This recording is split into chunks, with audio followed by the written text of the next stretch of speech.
best bites forever. Hey everyone, it's Chef Alicia, and today I am making egg rolls.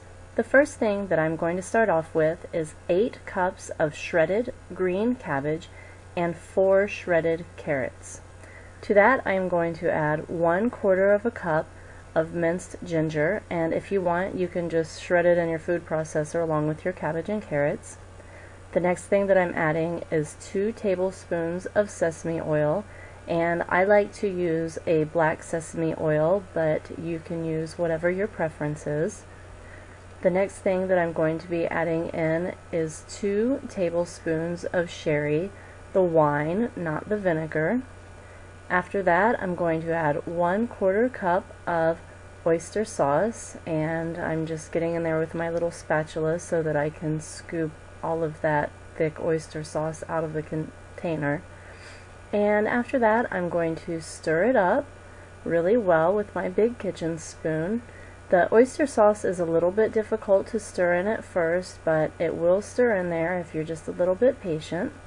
So once you get that nice and stirred in, add 3 tablespoons of AP flour, that's all-purpose flour, and I mixed that up with 1½ teaspoons of kosher salt before I poured it in.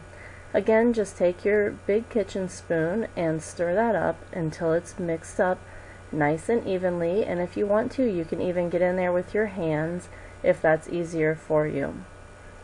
Once you get those nice and mixed together, we're going to set up a little station to roll the egg rolls. This is the kind of egg roll skins that I like to use, but if you want to use something else, go for it. And I get these at the Asian market in the freezer section. So we're going to use 1 egg, which I am stirring with my finger, but it doesn't matter because my finger is going to be covered in it in a second. And then just lay down 1 of the egg roll skins, put about 3/4 of a cup to 1 cup of the filling in the middle, and make sure you squeeze out the excess liquid as you take it out of your bowl so that you don't end up with soggy egg rolls, and you don't want that excess liquid in your oil, so just be aware of that excess liquid.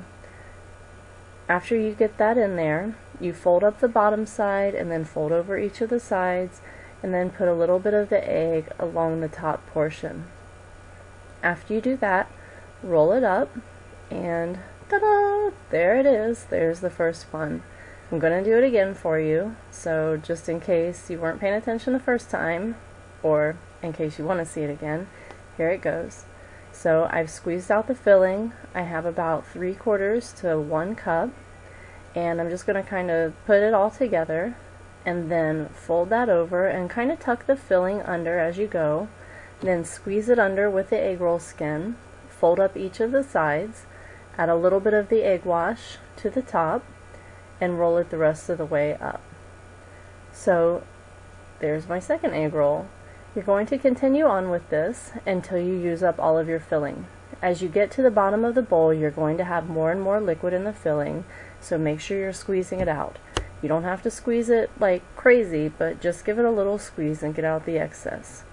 So when I was finished, I ended up with 12 egg rolls with this recipe, but you may end up with 1 more or 1 less than me, just depending on how thick or thin you're rolling your egg rolls.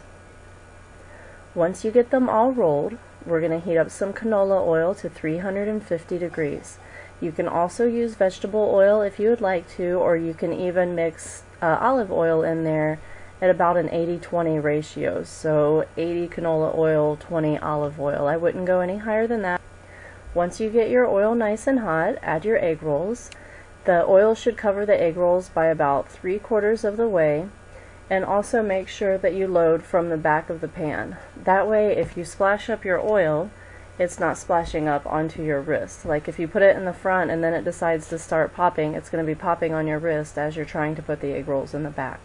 So let them cook for a couple of minutes once you have them in there, and you'll see that they're starting to get kind of crispy along the edges.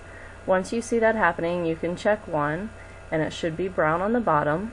Let it cook for another couple of minutes on the other side, and once the other side is brown, go ahead and remove them.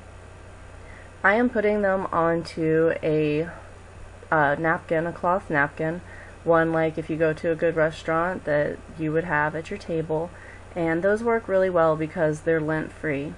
I don't recommend using paper towels because they have a tendency to stick to your egg rolls, and nobody wants to eat paper towels, so you don't want paper towels sticking to your egg rolls, so I wouldn't use those. Anyway, once you get those first few done, go ahead and load up your pan again and get some more in there. Don't put too many in your pan at once because the oil will overflow onto your stove, and it's never a good thing to have hot oil flowing onto your stove, especially if you have a gas stove. If you just watch your oil, you should have bubbles like I had. Your oil should never be smoking. If it starts smoking, turn it off and wait for it to cool before you start cooking again, because you have your oil too hot.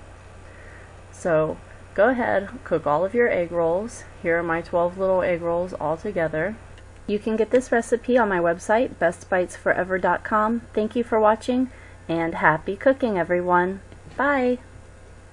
BestBitesForever.com